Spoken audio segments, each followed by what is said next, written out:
أعوذ بالله من الشيطان الرجيم بسم الله الرحمن الرحيم الحمد لله رب العالمين الصلاة والسلام على أشرف الأنبياء والمرسلين خاتم النبيين بالقاسم محمد وأهل بيته الطيبين الطاهرين المعصومين أما بعد السلام عليكم ورحمة الله وبركاته. Inshallah, we'll start the group recitation of the Quran. Tonight we'll be starting from the 12th juz of the Holy Quran. For that I would request Brother Ghulam Haider to start us off. أعوذ بالله من الشيطان الرجيم بسم الله الرحمن الرحيم وما من دابة في الأرض إلا على الله رزقها ويعلم مستقرها ومستودعها كل في كتاب مبين وهو الذي خلق السماوات والأرض في 6 أيام وكان عرشه على الماء ليبلوكم أيكم أحسن عملا ولئن قلت إنكم مبعوثون من بعد الموت ليقولن الذين كفروا إن هذا إلا سحر مبين ولئن أخرنا عنهم العذاب إلى أمة معدودة ليقولن ما يحبسه ألا يوم يأتيهم ليس مصروفا عنهم وحاق بهم ما كانوا به يستهزئون ولئن أذقنا الإنسان منا رحمة ثم نزعناها منه إنه ليئوس كفور ولئن أذقناه نعماء بعد ضراء مسته ليقولن ذهب السيئات عني إنه لفرح فخور إلا الذين صبروا وعملوا الصالحات أولئك لهم مغفرة وأجر كبير فلعلك تارك بعض ما يوحى إليك وضائق به صدرك أن يقولوا لولا أنزل عليه كنز أو جاء معه ملك إنما أنت نذير والله على كل شيء وكيل أم يقولون افتراه قل فأتوا بعشر سور مثله مفتريات وادعوا من استطعتم من دون الله إن كنتم صادقين فإن لم يستجيبوا لكم فاعلموا أنما أنزل بعلم الله أن لا إله إلا هو فهل أنتم مسلمون من كان يريد الحياة الدنيا وزينتها نوفي إليهم أعمالهم فيها وهم فيها لا يبخسون أولئك الذين ليس لهم في الآخرة إلا النار وحبط ما صنعوا فيها وباطل ما كانوا يعملون أفمن كان على بينة من ربه ويتلوه شاهد منه ومن قبله كتاب موسى إماما ورحمة أولئك يؤمنون به ومن يكفر به من الأحزاب فالنار موعده فلا تك في مرية منه إنه الحق من ربك ولكن أكثر الناس لا يؤمنون ومن أظلم ممن افترى على الله كذبا أولئك يعرضون على ربهم ويقول الأشهاد هؤلاء الذين كذبوا على ربهم ألا لعنة الله على الظالمين الذين يصدون عن سبيل الله ويبغونها عوجا وهم بالآخرة هم كافرون أولئك لم يكونوا معجزين في الأرض وما كان لهم من دون الله من أوصياء يضاعف لهم العذاب ما كانوا يستطيعون السمع وما كانوا يبصرون أولئك الذين خسروا أنفسهم وضل عنهم ما كانوا يفترون لا جرم أنهم في الآخرة هم الأخسرون إن الذين آمنوا وعملوا الصالحات وأخبتوا إلى ربهم أولئك أصحاب الجنة هم فيها خالدون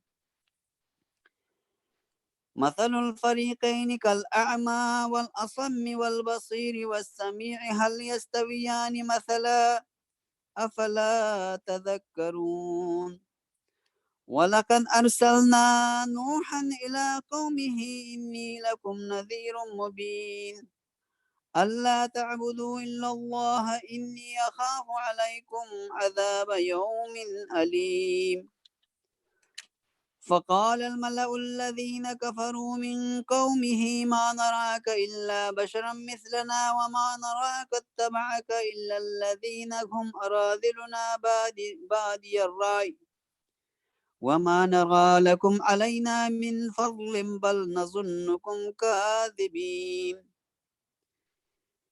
قال يا قوم أرأيتم إن كنت على بينة من ربي وآتاني رحمة من عنده فعميت عليكم أنلزمكموها وأنتم لها كارهون صدق الله. صدق الله العلي العظيم. Go ahead, Rayan. أعوذ بالله من الشيطان الرجيم بسم الله الرحمن الرحيم ويا قوم لا أسألكم عليه مالا إن أجري إلا على الله وما أنا بطارد الذين آمنوا إنهم ملاقو ربهم ولكني أراكم قوما تجهلون ويا قوم من ينصرني من الله إن طردتهم أفلا تذكرون ولا أقول لكم عندي خزائن الله ولا أعلم الغيب ولا أقول إني ملك ولا أقول للذين تزدري أعينكم لن يؤتيهم الله خيرا الله أعلم بما في أنفسهم إني إذا لمن الظالمين قالوا يا نوح قد جادلتنا فأكثرت بجادلنا فأتنا بما تعدنا إن Read it again. كنت من Kasar, Aksarta. قالوا يا نوح قد جادلتنا فأكثرت جدالنا فأتنا بما تعدنا إن كنت من الصادقين قال إنما يأتيكم به الله إن شاء وما أنتم بمعجزين ولا ينفعكم نصحي إن أردت أن أنصح لكم إن كان الله يريد أن يغويكم هو ربكم وإليه ترجعون أم يقولون افتراه قل إن افتريته فعلي إجرامي وأنا بريء مما تجرمون وأوحي إلى نوح أنه لن يؤمن من قومك إلا من قد آمن فلا تبتئس بما كانوا يفعلون واصنع الفلك بأعيننا ووحينا ولا تخاطبني في الذين ظلموا إنهم مغرقون ويصنع الفلك وكلما مر عليه ملأ من قومه سخروا منه قال إن تسخروا منا فإنا نسخر منكم كما تسخرون فسوف تعلمون من يأتيه عذاب يخزيه ويحل عليه عذاب مقيم حتى إذا جاء أمرنا وفارت النور قل نحمل فيها من كل زوجين اثنين وأهلك إلا من سبق عليه القول وما آمن معه إلا قليل وقال اركبوا فيها بسم الله مجرها ومرساها إن ربي لغفور رحيم. وهي تجري بهم في موج كالجبال، ونادى نوح ابنه وكان في معزل يبنيا يا في بني. في معزل يا بني اركب معنا ولا تكن مع الكافرين. قال ساوي إلى جبل يعصمني من الماء. قال لا عاصم اليوم من أمر الله إلا من رحم. وحال بينهما الموج فكان من المغرقين. وقيل يا أرض ابلعي ماءك ويا سماء أقلعي وغيض الماء وقضي الأمر واستوت على الجودي. وقيل بعدا للقوم الظالمين. ونادى نوح ربه فقال ربي إن ابني من أهلي وإن وعدك الحق وأنت أحكم الحاكمين.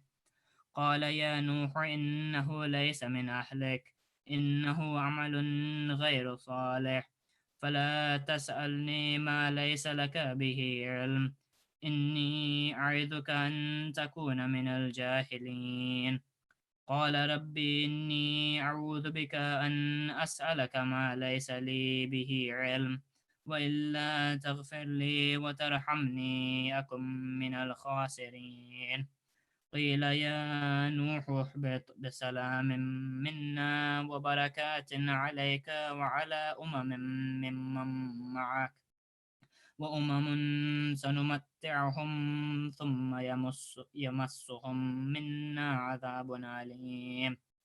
تلك من أنباء الغيب نوحيها إليك، ما كنت تعلمها أنت ولا قومك من قبل هذا، فاصبر إن العاقبة للمتقين. وإلى عاد أخاهم هودا قال يا قوم اعبدوا الله ما لكم من إله غيره، إن أنتم إلا مفترون. يا قوم لا أسألكم عليه أجرا، إن أجري إلا على الذي فطرني، أفلا تعقلون. ويا قوم استغفروا ربكم ثم توبوا إليه يرسل السماء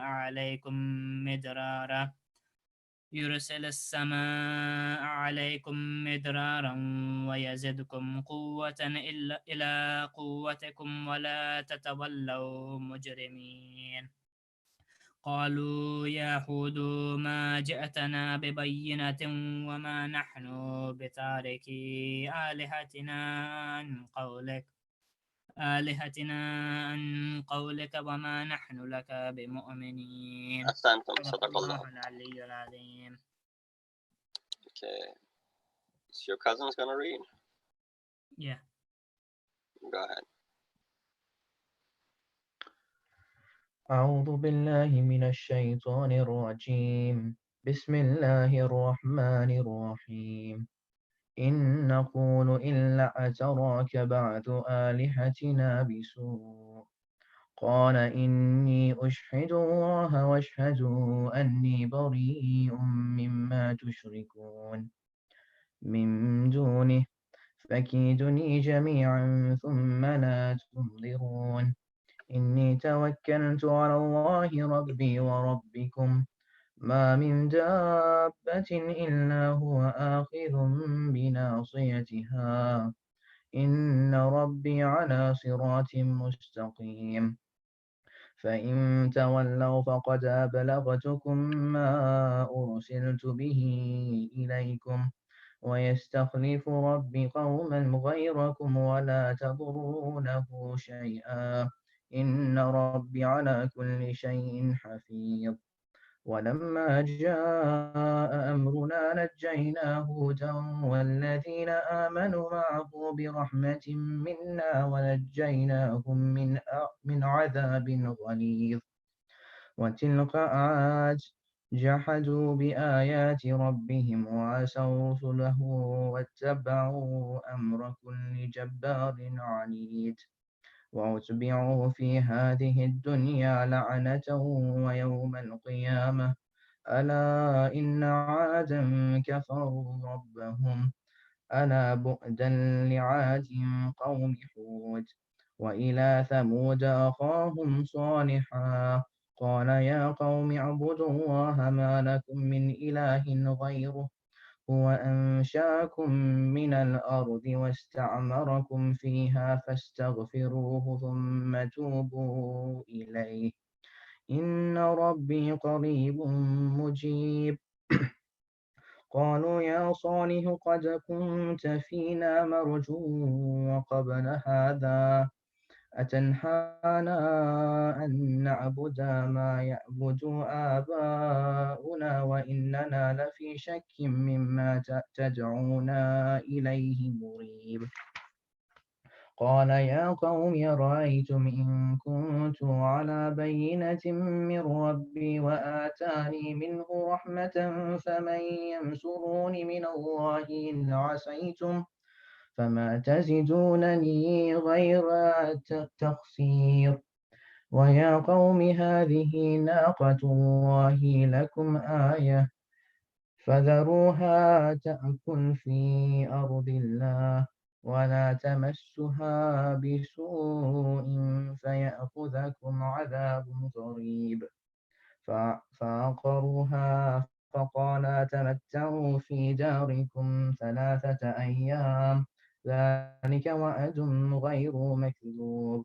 فلما جاء أمرنا نجينا صالحا والذين آمنوا معه برحمة منا ومن خزي يومئذ إن ربك هو القوي العزيز. وأخذ الذين ظلموا الصيحة فأصبحوا في دارهم جاثمين كأن لم في يغنوا ديارهم. فيها. Read that again.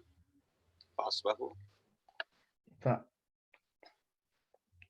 sorry, فأصبحوا في ديارهم. ديارهم جاثمين كأن لم يغنوا فيها ألا إن ثمود كفروا ربهم ألا بعدا لثمود. ولقد جاءت رسلنا إبراهيم بالبشرى قالوا سلاما قال سلام فما لبث أن جاء بعجل حنيذ. فلما رأى أيديهم لا تصل إليه تصل إليه لا تصل تصل. لا تصل إليه نكرهم وأوجس منهم خيفة. قالوا لا تخف إنا أرسلنا إلى قوم لوط وامرأته قائمة فضحكت فبشرناها بإسحاق ومن وراء إسحاق يعقوب. قالت يا ويلتى أألد وأنا عجوز وهذا بعلي شيخا إن هذا لشيء عجيب.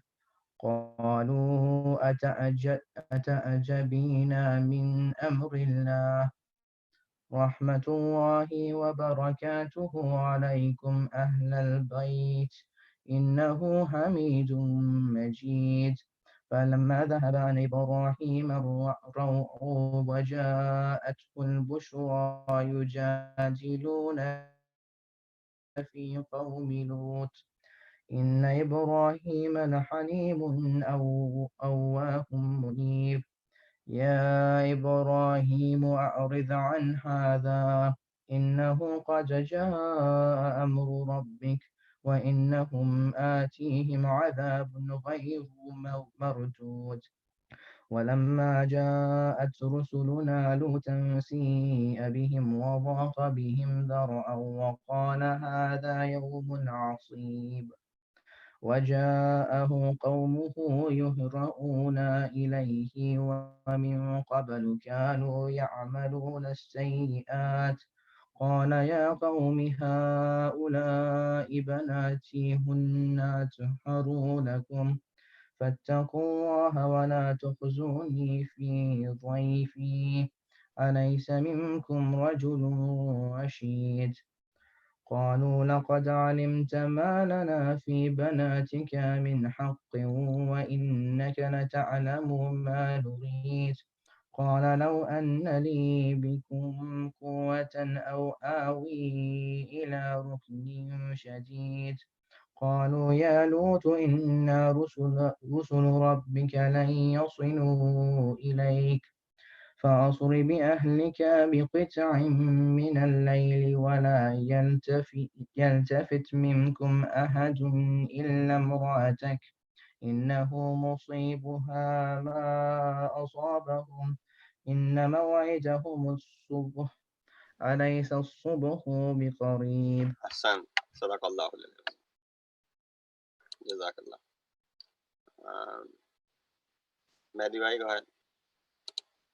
أعوذ بالله من الشيطان الرجيم بسم الله الرحمن الرحيم فلما جاء أمرنا جعلنا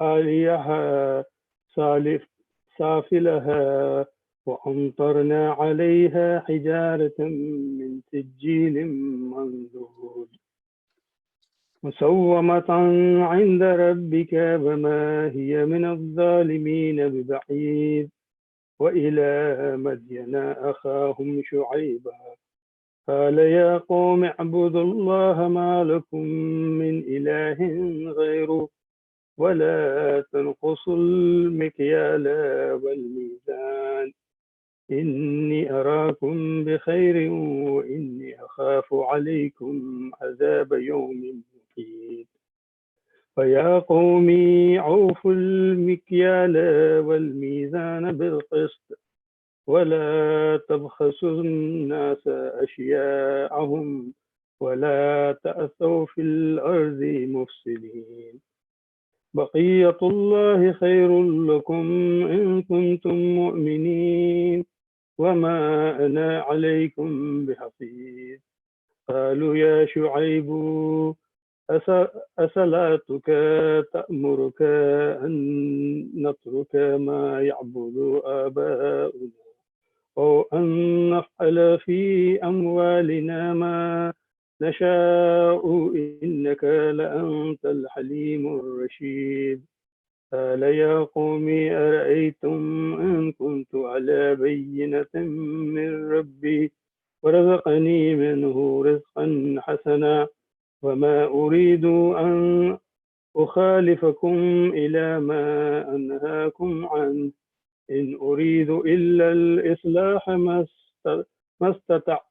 استطعت وما توفيقي إلا بالله عليه توكلت وإليه أنيب ويا قوم لا يجرمنكم شقاقي أن يصيبكم مثل ما أصاب قوم نوح أن يصيبكم مثل ما أصاب قوم نوح أو قوم هود أو قوم صالح وما قوم لوط منكم ببعيد واستغفروا ربكم ثم توبوا إليه إن ربي رحيم ودود قالوا يا شعيب ما نفقه كثيرا مما تقول وإنا نراك فينا ضعيفا لنراك فينا ضعيفا ولولا رهطك لرجمناك وما أنت علينا بعزيز قال يا قوم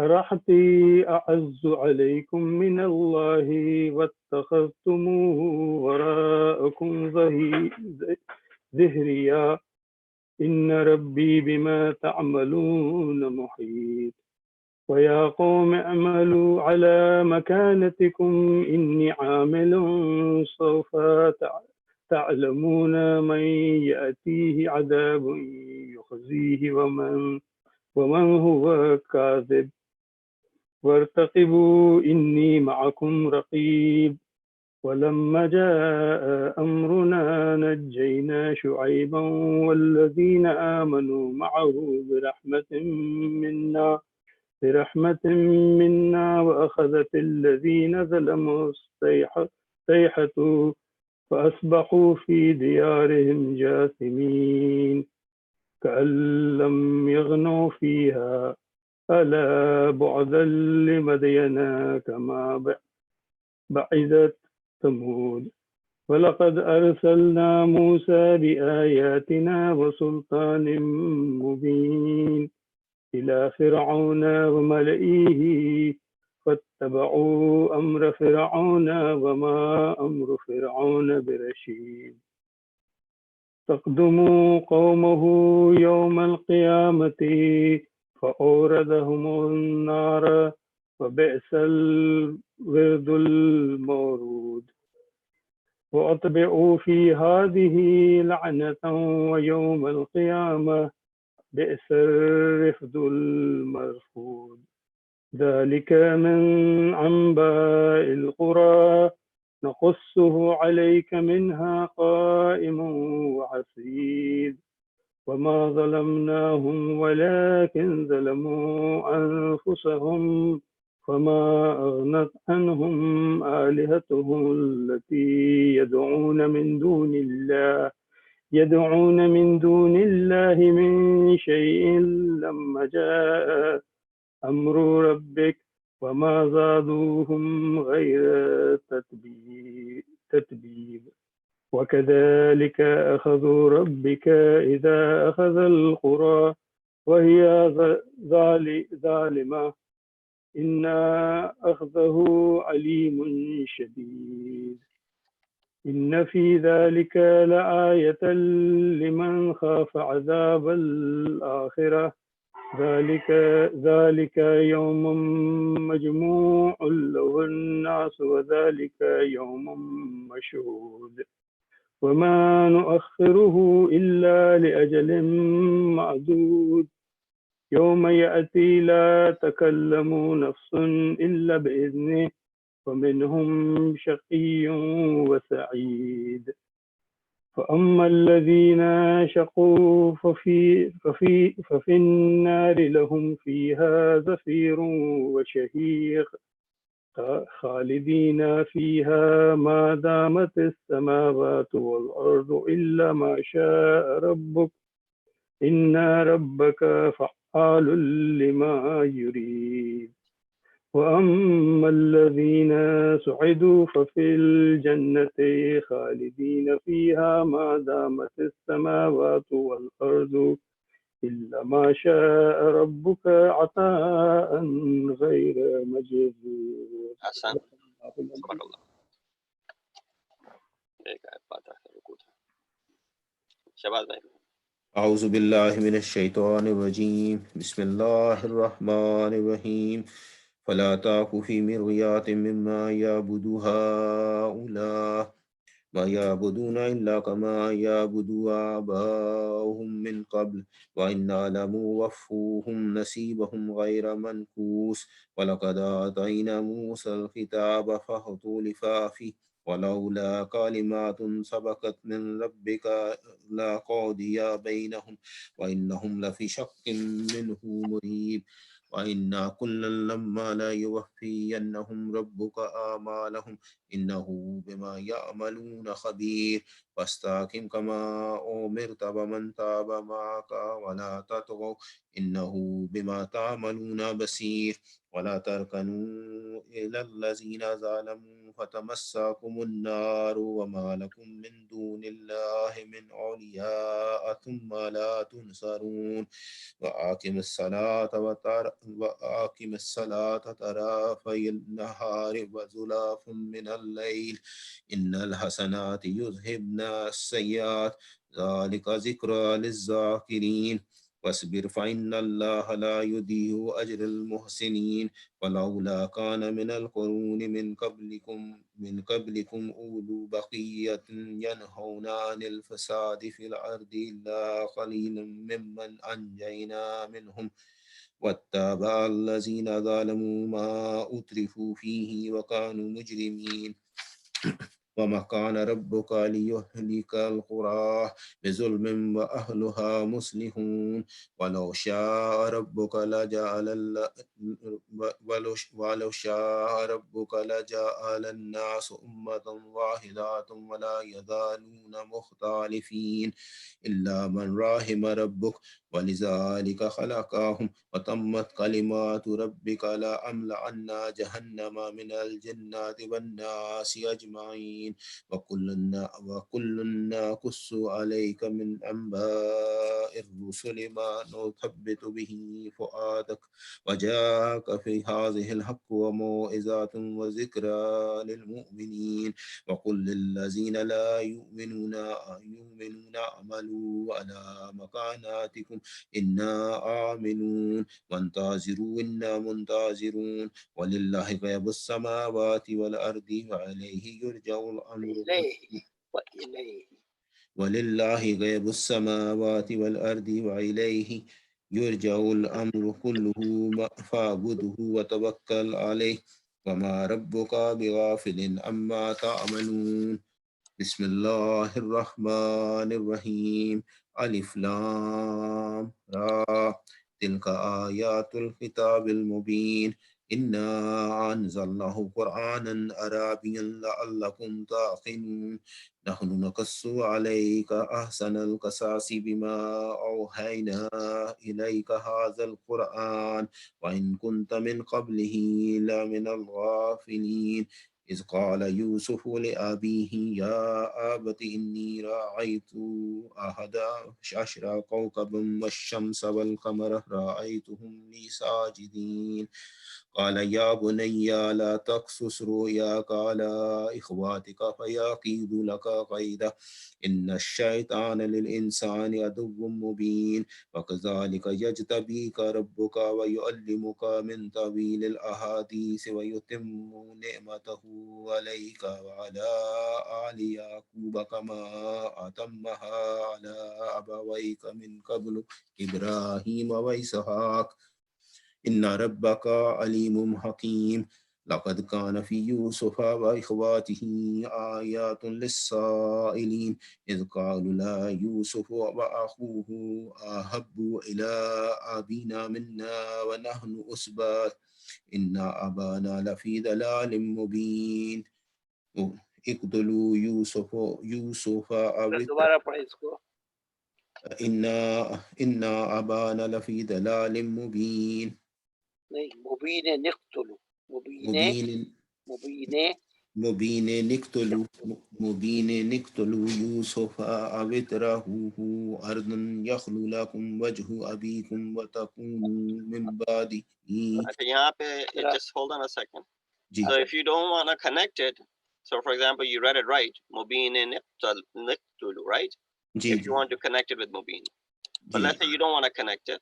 You stop at fi dhalalim mubin. इसीलिए मैंने यहाँ then you're gonna read उक्तुलु फिर मैंने उक्तुलु गलत है ना अच्छा उक्तुलु है उक्तुलु okay fine उक्तुलु.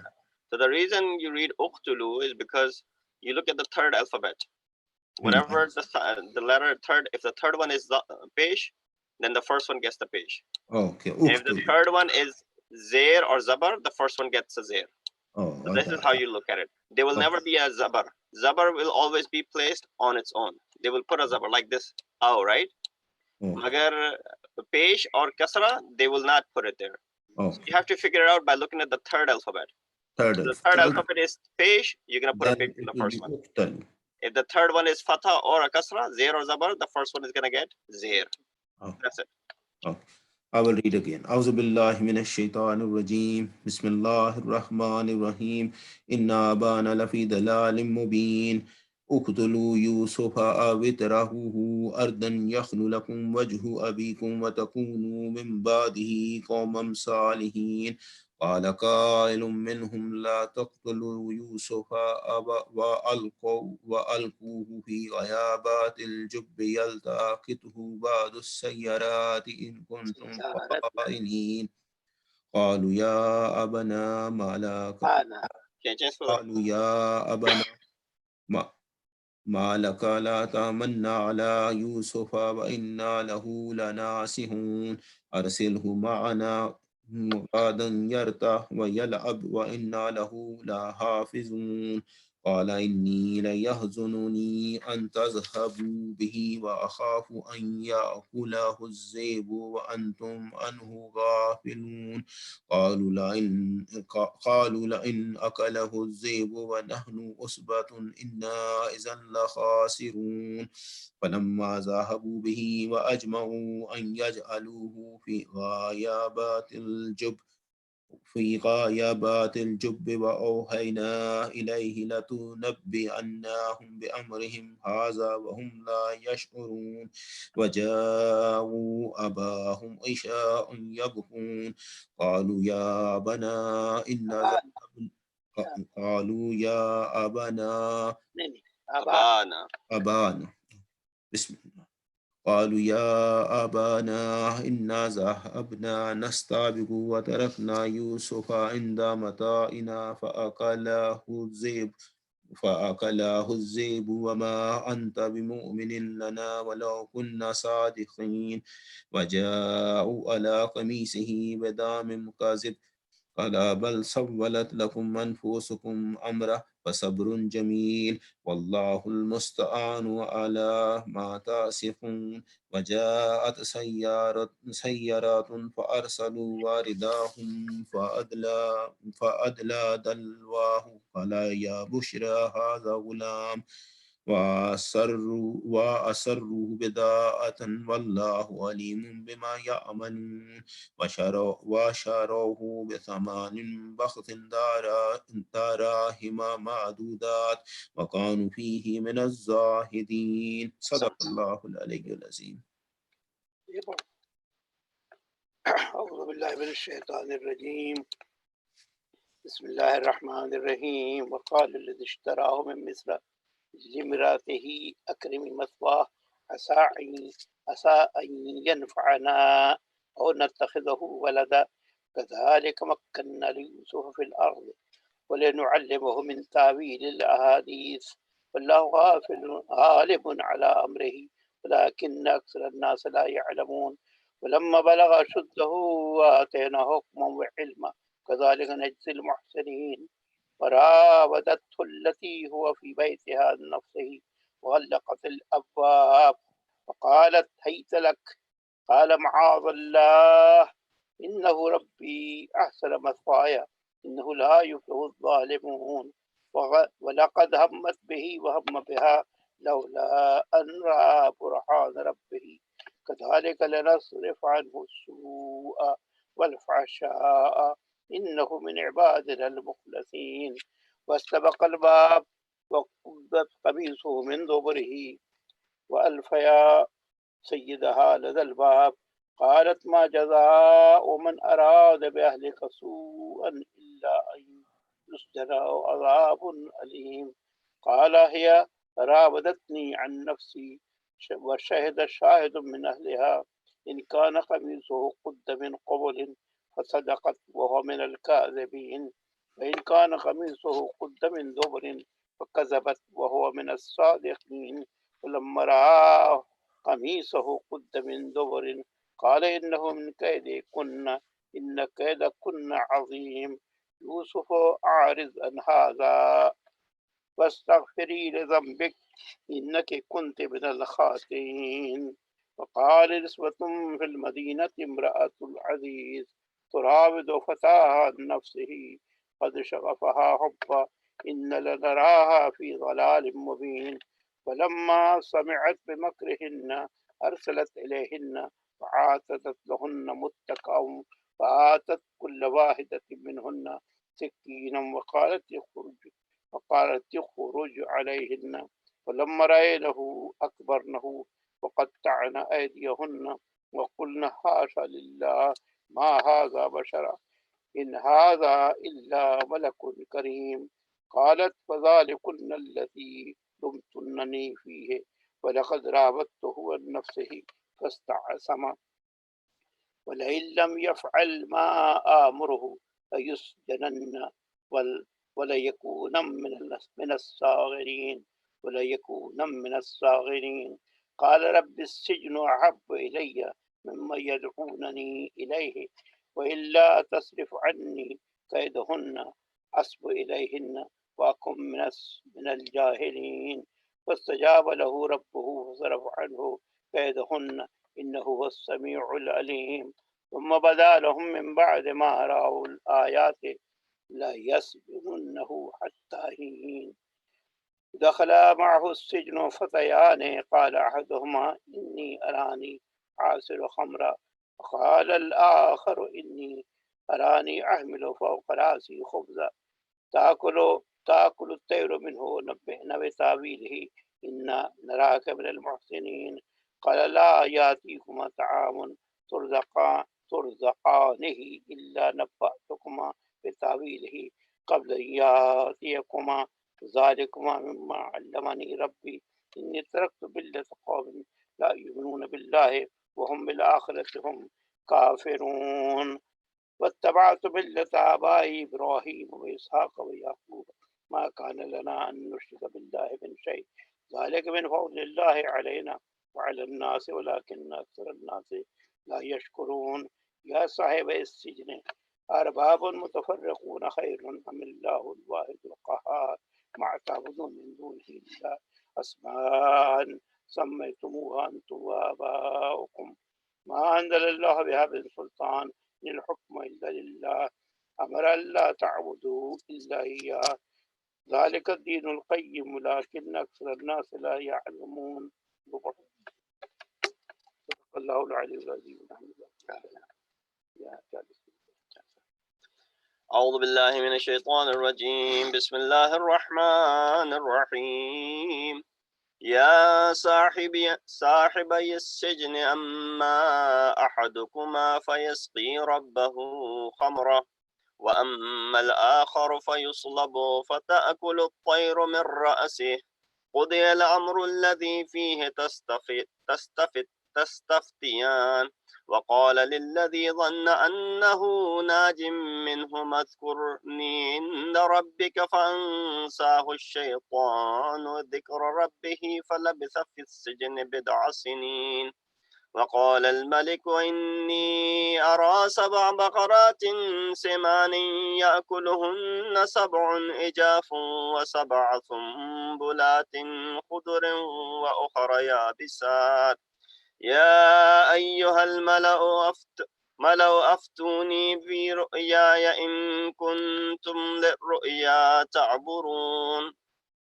قالوا أضغاث أحلام وما نحن بتاويل الأحلام بعالمين وقال الذي نجا منهما وادكر بعد أمة أنا أنبئكم بتأويله فأرسلون يوسف أيها الصديق أفتنا في 7 بقرات سمان يأكلهن 7 إجاف و7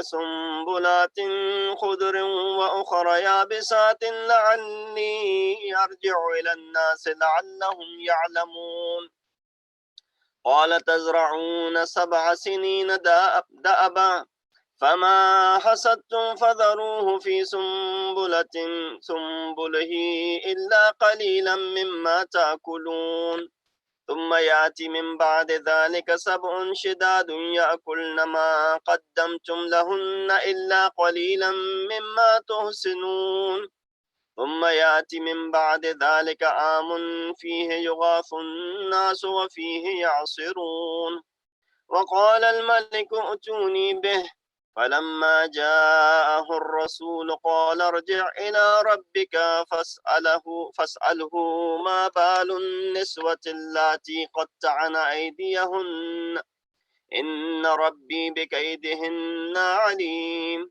قال ما خطبكن إذ راوتن يوسف عن نفسه قلنا حاش لله ما علمنا عليه من سوء قالت امرأة العزيز الآن حصحص الحق أنا راودته عن نفسه وإنه لمن الصادقين ذلك ليعلم أني لم أخنه بالغيب وأن الله لا يهدي كيد الخائنين. صدق الله العلي العظيم.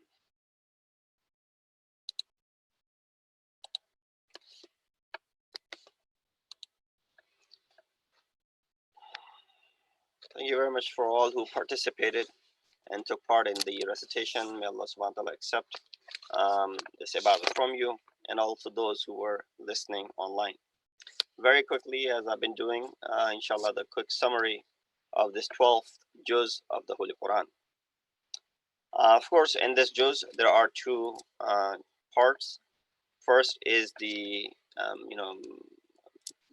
the entire Surah Hud, and the first 5 ayat were mentioned in the previous juz, and then the entire Surah Hud is mentioned in this juz, and then some part of Surah Yusuf as we recited. As far as Surah Hud is concerned, if you go back to the previous juz, in the beginning ayat of Surah Hud, ayat number 3, Allah subhanahu wa ta'ala, talks about those who are sahiban fadl, those who are the possessors of virtues, and discussion about giving certain individuals this virtue. But there are main 4 discussions that you find in this chapter. Number 1 is Quran and the azamat of Quran. Number 2 is Tawheed and the proofs of it. Third is Risalat, and the proofs of the Risalat by mentioning the stories of 7 Anbiya. And lastly, Qayamat. As far as the azamat of Quran is concerned, it talks about the meanings, the different topics, as this book is a muhkam and a stable book, and from no place can there be any sort of weakness, khalal, or fasad that could come into this book. And therefore there's no ta'aruz, there's no tanaquz. That means there's no contradiction, there's no conflict. That's one of the biggest reasons and the proofs of it being a muhkam and a stable book from Allah subhanahu wa ta'ala, because it is the kalam hakim, and Allah subhanahu wa ta'ala is khabir and alim and all knowing of all, knows about things that he has put in it. Number 2, munkarin and those who challenge this book, they were challenged by Allah subhanahu wa ta'ala that if you are truthful in your claims, then bring forth 10 chapters like this. So this is being mentioned in the 11th chapter. Bring forth 10 chapters like this. Of course, they were not able to do so. Second discussion is in reference to Tawheed. Along with Tawheed, there are proofs of Tawheed that are mentioned, that everything that Allah subhanahu wa ta'ala has created, or all of the creations that exist, all of the makhluqat, Allah subhanahu wa ta'ala has the rizq. Alallahi rizquha. Allah subhanahu wa ta'ala is responsible for providing the rizq for them. Whether this makhluk is in the form of insan, in the form of jinn, in the form of 4-legged animals, in the form of the birds. Even those who live in the water, marine animals, and as well as those who, slither onto the land, and all types of, insects and mosquitoes or whatever, bugs. Everything that is between the skies and the earth, Allah subhanahu wa ta'ala has created, and He's the one who provides their sustenance. So these are the dalail and the proofs of the khaliqiyat of Allah subhanahu wa ta'ala and His tawheed. That is one and only in this reference. Third discussion is in reference to the risalat of the Anbiya and the risalat of the Holy Prophet as well. So here, in order to mention this, there are stories of 7 different Anbiya briefly are mentioned in this chapter. First is the story of Hazrat Nuh alayhi salatu wasalam, that his people did not bring iman onto him. He served them for a long, long time. He built this ark.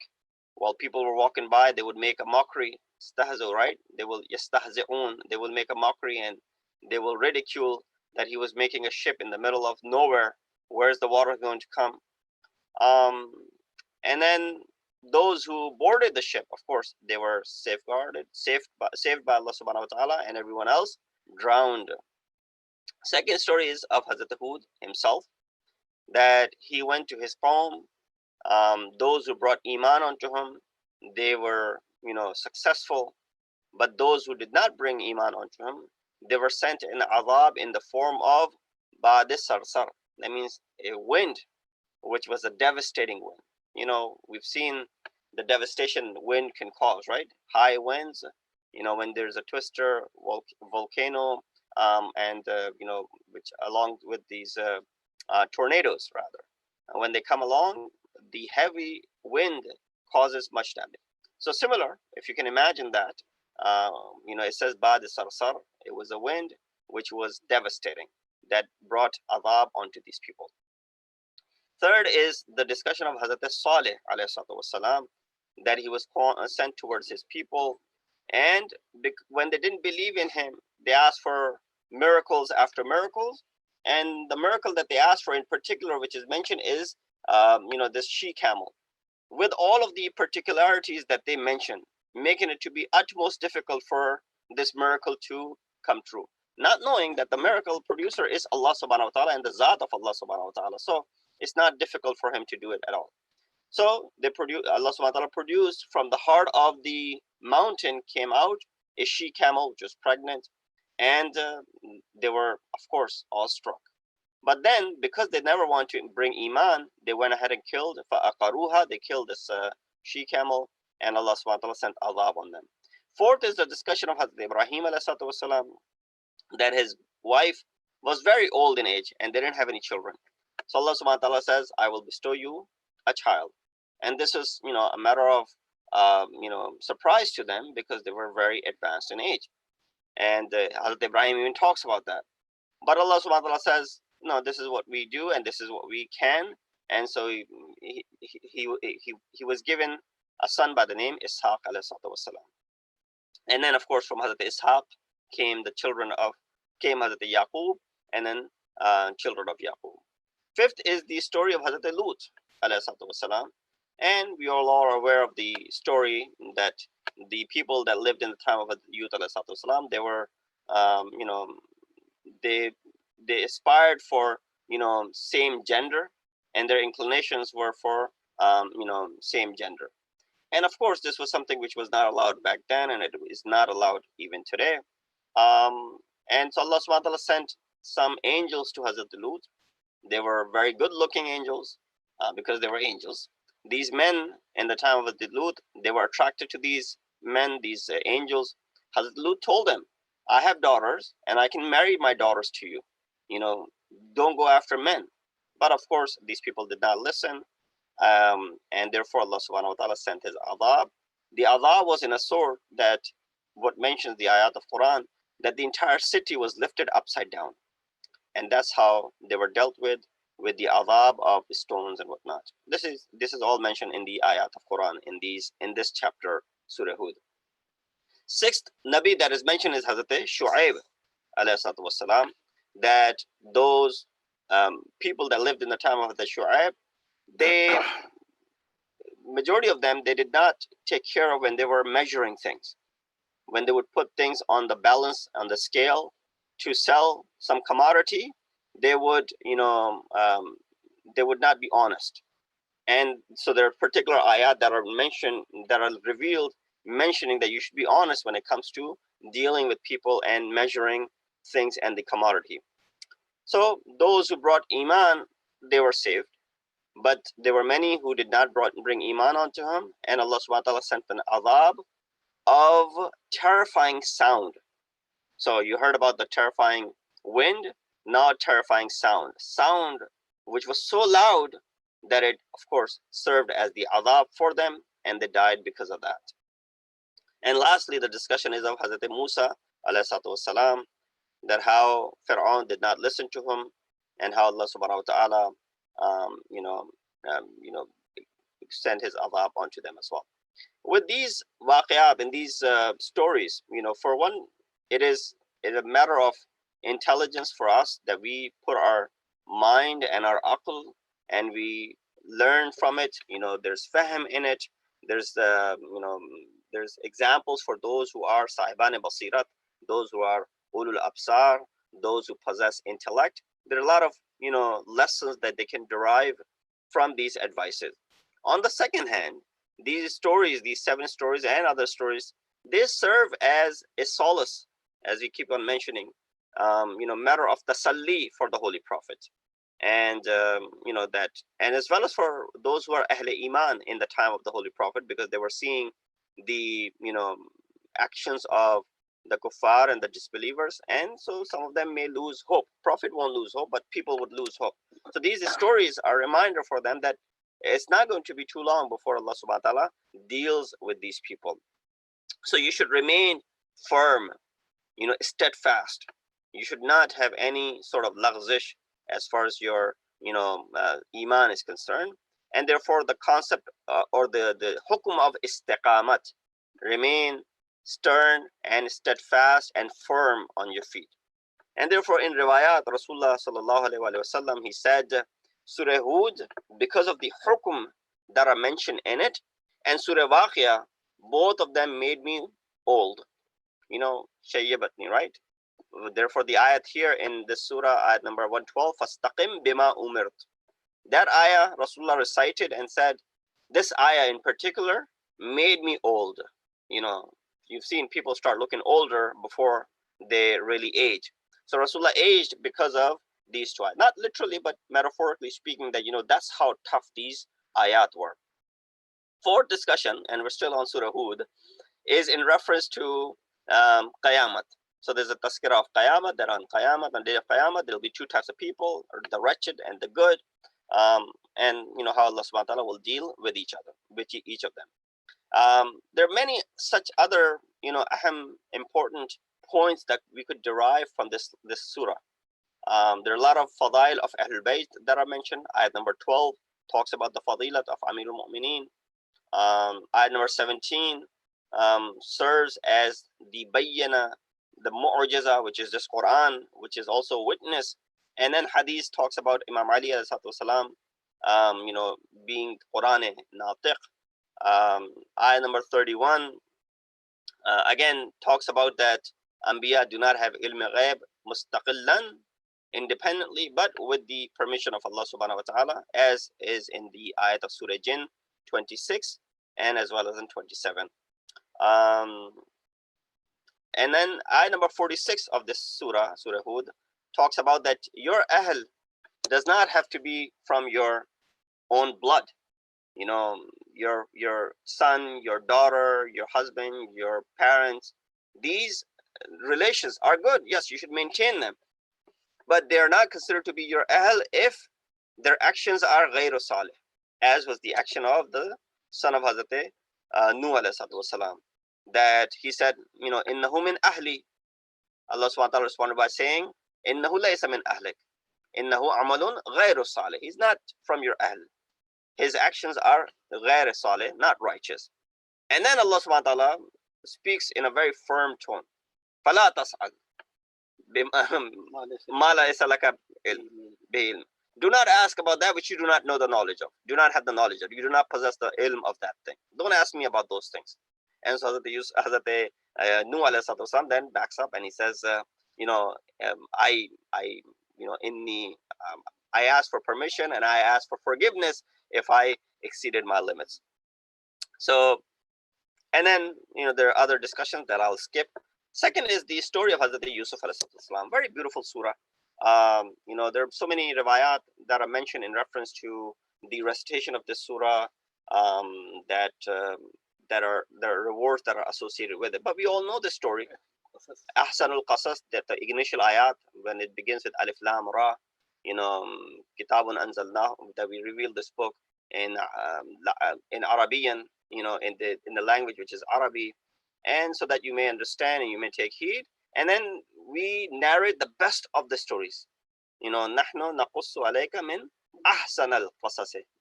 And then the story continues of how there were 12 brothers, children of Hazrat Yaqub. One of them was Hazrat Yusuf alayhi salam. He sees the dream that inni ra'aytu ahada ashara kawkaban, that I see 11 stars are prostrating in front of me. Washamsa wal qamara li sajidin, that they're all doing sajda to me. Hazrat Yaqub says, don't relate your dream to your brothers, it will not be good. He does not, but they realize and they understand, and there was this jealousy that existed. So they try to. So you know the story of it. So I'm not going to go in the story because it's a lengthy story and it'll take quite some time. But what I want to do is I want to derive some of the messages from that entire story. From the time he's thrown into the well, goes to Misr, becomes the Aziz of Misr. Then Zulaykha goes after him, and then he's thrown into the prison, remains there for many, many years until he interprets a dream of the king, and then he's brought back out again. And how the story towards the end, his family comes and sees him because of the famine. His father comes, and the story ends in a very good note. But what are the lessons that we can derive from this surah? So there are basair and there are ibr, there are lessons from the story. Number one, whenever there's a musibat, whenever there's a difficulty, usually it follows with what? Ease. Inna ma'al usre yusra. So there was difficulty for Hazrat Yusuf and Hazrat Yaqub, but it came with what? It came with ease toward the end. Yes, it took a long time, 30 years, some say in riwayat, or 30, 40 years. Number two, hasad and jealousy is a very, very terrifying illness. See what it led to? That even brothers, haqiqi brothers, became the murderers. They wanted to take the life of their own brother. Good morals are always going to be helpful, regardless of where you say it. So one of the brothers of Hazrat Yusuf saved his life, saying, don't kill him. There was good moral that he showed. He was along with other brothers, but he said, don't kill him, throw him into the well. And so there were good morals there. Modesty and chastity is the source of all goods. Hazrat Yusuf, he saved himself.